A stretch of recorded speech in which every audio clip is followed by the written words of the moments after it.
अयोध्या कांड 91वां सर्ग। भरद्वाज मुनि के द्वारा सेना सहित भरत का दिव्य सत्कार।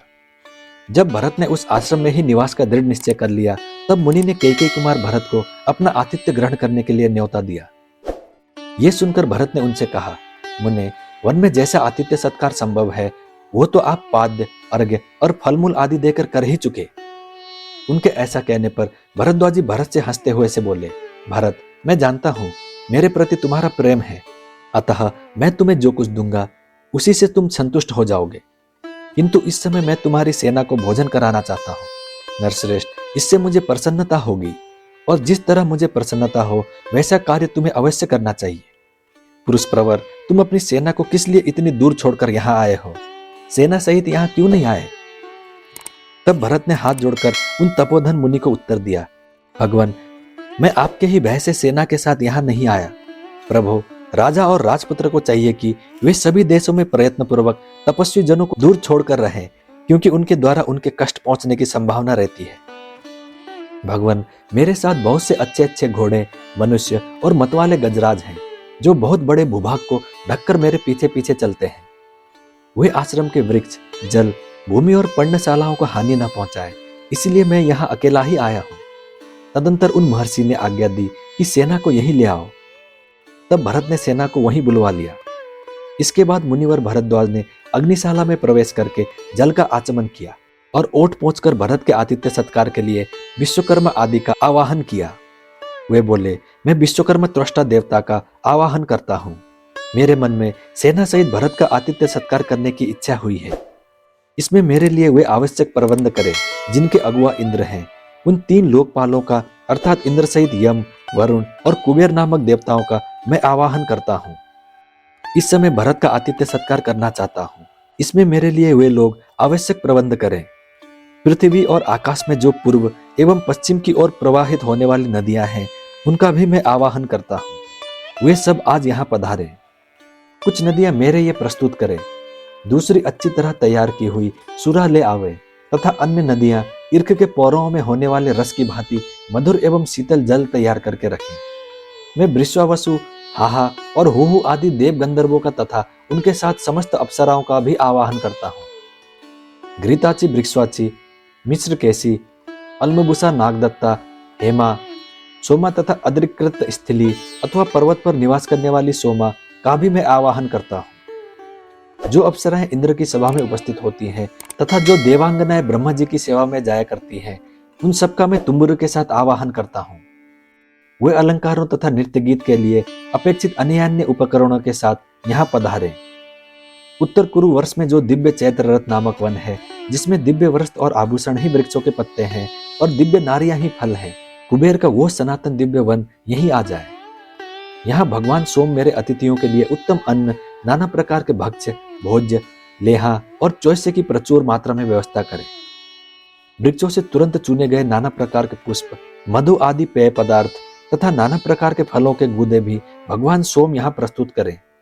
इस प्रकार उत्तम व्रत का पालन करने वाले भरद्वाज मुनि ने एकाग्रचित और अनुपम तेज से संपन्न हो शिक्षा शास्त्र में बताई हुई और शोर से युक्त वाणी में उन सब का आवाहन किया। इस तरह आवाहन करके मुनि पूर्वाभिमुख हो हाथ जोड़े मन ही मन ध्यान करने लगे। उनके स्मरण करते ही वे सभी देवता एक एक करके वहां आ पहुंचे। फिर तो वहां मलय और दुर्दुर नामक पर्वतों का स्पर्श करके बहने वाली अत्यंत प्रिय और सुखदायिनी हवा धीरे धीरे चलने लगी, जो स्पर्श मात्र से शरीर के पसीने को सुखा देने वाली थी। तत्पश्चात मेघगण दिव्य पुष्पों की वर्षा करने लगे। संपूर्ण दिशाओं में देवताओं की दुंदुभियों का मधुर शब्द सुनाई देने लगा। उत्तम वायु चलने लगी। अप्सराओं के समुदाय का नृत्य होने लगा। देव गंधर्व गाने लगे और सब ओर वीणाओं की शोर लहरियां फैल गई।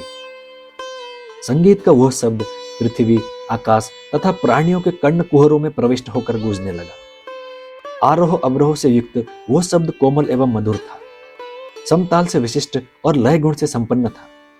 इस प्रकार मनुष्य के कानों को सुख देने वाला वह दिव्य शब्द हो ही रहा था कि भरत की सेना को विश्वकर्मा का निर्माण कौशल दिखाई पड़ा। चारों ओर 5 योजन तक की भूमि समतल हो गई। उस पे नीलम और वैदुड़े मणि के समान नाना प्रकार की घनी घास छा रही थी। स्थान स्थान पर बेल, कैत, कटहल, आंवला, बिजौरा तथा आम के वृक्ष लगे थे।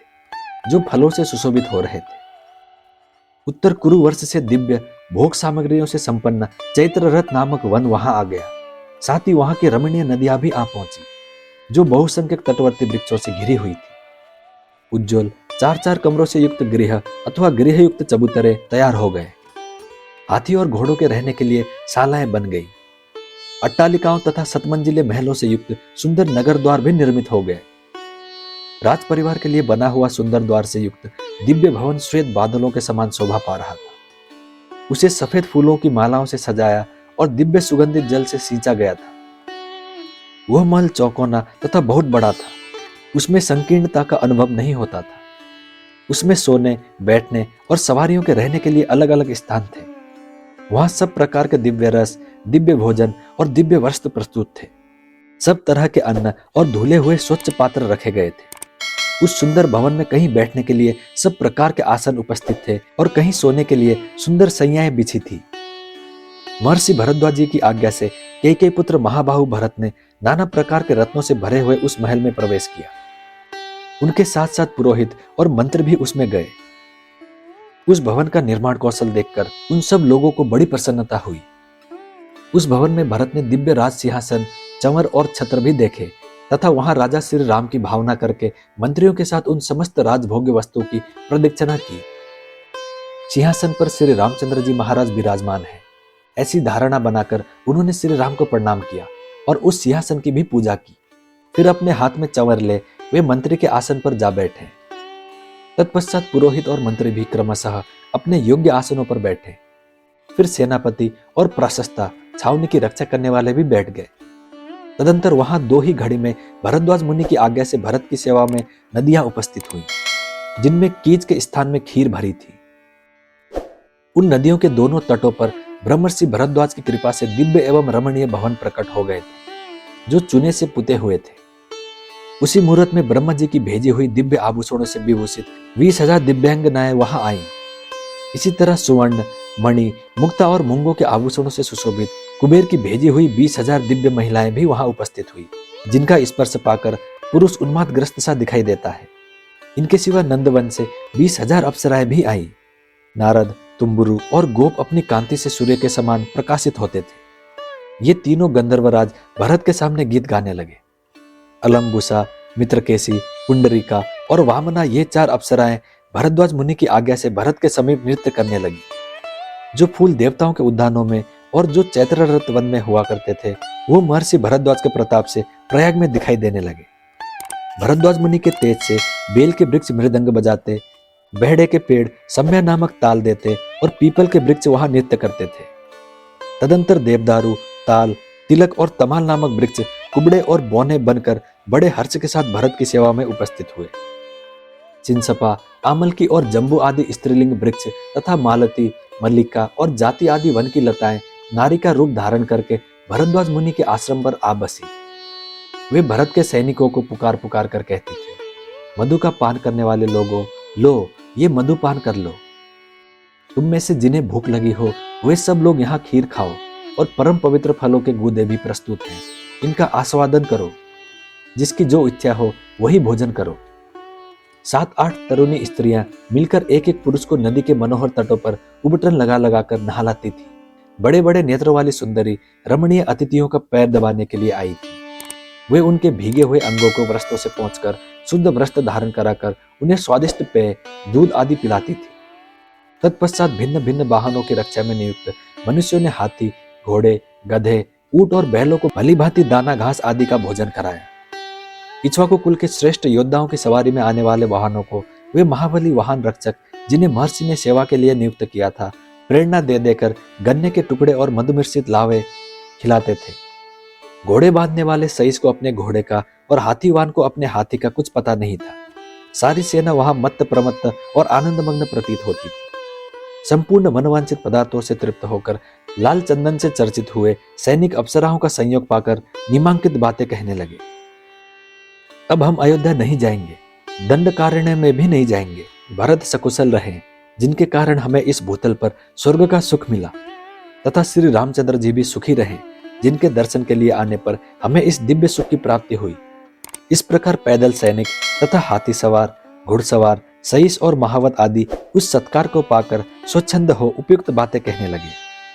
भरत के साथ आए हुए हजारों मनुष्य वहां का वैभव देखकर हर्ष के मारे फूले नहीं समाते थे और जोर जोर से कहते थे, ये स्थान स्वर्ग है। सहस्त्रों सैनिक फूलों के हार पहनकर नाचते, हंसते और गाते हुए सब और दौड़ते फिरते थे। उस अमृत के समान स्वादिष्ट अन्न का भोजन करने पर भी उन दिव्य भक्ष्य पदार्थों को देखकर उन्हें पुनः भोजन करने की इच्छा हो जाती थी। दास दासियां, सैनिकों की स्त्रियां और सैनिक सबके सब नूतन वस्त्र धारण करके सब प्रकार से अत्यंत प्रसन्न हो गए थे।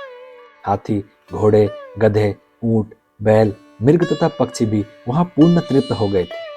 अतः कोई दूसरी किसी वस्तु की इच्छा नहीं करता था। उस समय वहां कोई भी मनुष्य ऐसा नहीं दिखाई देता था जिसके कपड़े सफेद ना हो, जो भूखा या मलिन रह गया हो अथवा जिसके केस धूल से धूसरित हो गए हों। अजवाइन मिलाकर बनाए गए, वराही कंद से तैयार किए गए तथा आम आदि फलों के गर्म किए हुए रस में पकाए गए उत्तमोत्तम व्यंजनों के संग्रहों, सुगंध युक्त रस वाली दालों तथा श्वेत रंग के भातों से भरे हुए सहस्त्र सुवर्ण आदि के पात्र वहां सब और रखे हुए थे, जिन्हें फूलों की ध्वजाओं से सजाया गया था। भरत के साथ आए हुए सब लोगों ने उन पात्रों का आश्चर्यचकित होकर देखा। वन के आसपास जितने कुएं थे उन सब में गाढ़ी स्वादिष्ट खीर भरी हुई थी। वहां की गौएं, कामधेनु सब प्रकार की कामनाओं को पूर्ण करने वाली हो गई थी और उस दिव्य वन के वृक्ष मधु की वर्षा करते थे। भरत की सेना में आए हुए निषाद आदि निम्न वर्ग के लोगों की तृप्ति के लिए वहां मधु से भरी हुई बावड़ियां प्रकट हो गई थी तथा उनके तटों पर तपे हुए पीठर, कुंड में पकाए गए मृग, मोर और मृगों के स्वच्छ मांस भी ढेर के ढेर रख दिए गए थे।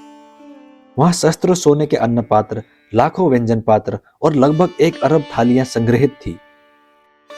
पीठर, छोटे छोटे घड़े तथा मटके दही से भरे हुए थे और उनमें दही को सुस्वादु बनाने वाले सोट आदि मसाले पड़े हुए थे। एक पहर पहले के तैयार किए हुए केसर मिश्रित पितरन वाले सुगंधित तर्क के कई तालाब भरे हुए थे। जीरा आदि मिलाए हुए तर्क, रसाल सफेद दही तथा दूध के भी कई कुंड पृथक पृथक भरे हुए थे। शक्करों के कई ढेर लगे थे। स्नान करने वाले मनुष्यों को नदी के घाटों पर भिन्न भिन्न पात्रों में पिसे हुए आंवले, सुगंधित चूर्ण तथा और भी नाना प्रकार के स्नानोपयोगी पदार्थ दिखाई देते थे। साथ ही ढेर के ढेर दातन, जो सफेद कूचे वाले थे, वहां रखे हुए थे। संपुटों में घिसे हुए सफेद चंदन विद्यमान थे। इन सब वस्तुओं को लोगों ने देखा। इतना ही नहीं, वहां बहुत से स्वच्छ दर्पण, ढेर के ढेर वस्त्र और हजारों जोड़े खड़ाऊ और जूते भी दिखाई देते थे। काजलों सहित कजरोटे, कंगे, कुर्च, थकरिया, ब्रश, छत्र, धनुष, मर्म स्थानों की रक्षा करने वाले कवच आदि तथा विचित्र सैया और आसन भी वहां दृष्टिगोचर होते थे। गधे, ऊंट, हाथी और घोड़ों के पानी पीने के लिए कई जलाशय भरे थे, जिनके घाट बड़े सुंदर और सुखपूर्वक उतरने योग्य थे। उन जलाशयों में कमल और उत्पल शोभा पा रहे थे। उनका जल आकाश के समान स्वच्छ था तथा उनमें सुखपूर्वक तैरा जा सकता था। पशुओं के खाने के लिए वहां सब और नील, वैदुर्य मणि के समान रंग वाली हरी एवं कोमल घास की ढेरियां लगी थी। उन सब लोगों ने वे सारी वस्तुएं देखी। महर्षि भरद्वाज के द्वारा सेना सहित भरत का किया हुआ वो अनिवर्चनीय आतिथ्य सत्कार अद्भुत और स्वप्न के समान था। उसे देखकर वे सब मनुष्य आश्चर्यचकित हो उठे। जैसे देवता नंदवन में विहार करते हैं, उसी प्रकार भरद्वाज मुनि के रमणीय आश्रम में यथेष्ट क्रीड़ा विहार करते हुए उन लोगों की वो रात्रि बड़े सुख से बीती। तत्पश्चात वे नदियां, गंधर्व और समस्त सुंदरी अप्सराएं भरद्वाज जी की आज्ञा ले जैसे आई थी उसी प्रकार लौट गईं। सवेरा हो जाने पर भी लोग उसी प्रकार मधुपान से मत एवं उन्मत्त दिखाई देते थे। उनके अंगों पर दिव्य अगुर युक्त चंदन का लेप ज्यों का त्यों दृष्टिगोचर हो रहा था। मनुष्यों के उपभोग में लाए गए नाना प्रकार के दिव्य उत्तम पुष्पहार भी उसी अवस्था में पृथक पृथक बिखरे पड़े थे। इस प्रकार श्री वाल्मीकि निर्मित आर्ष रामायण आदि काव्य के अयोध्या कांड में 91वां सर्ग पूरा हुआ। मैं उम्मीद करता हूँ श्री राम जी आपकी सारी मनोकामनाएं पूरी करें। जय श्री राम, जय हनुमान। अब मिलते हैं अगली वीडियो में।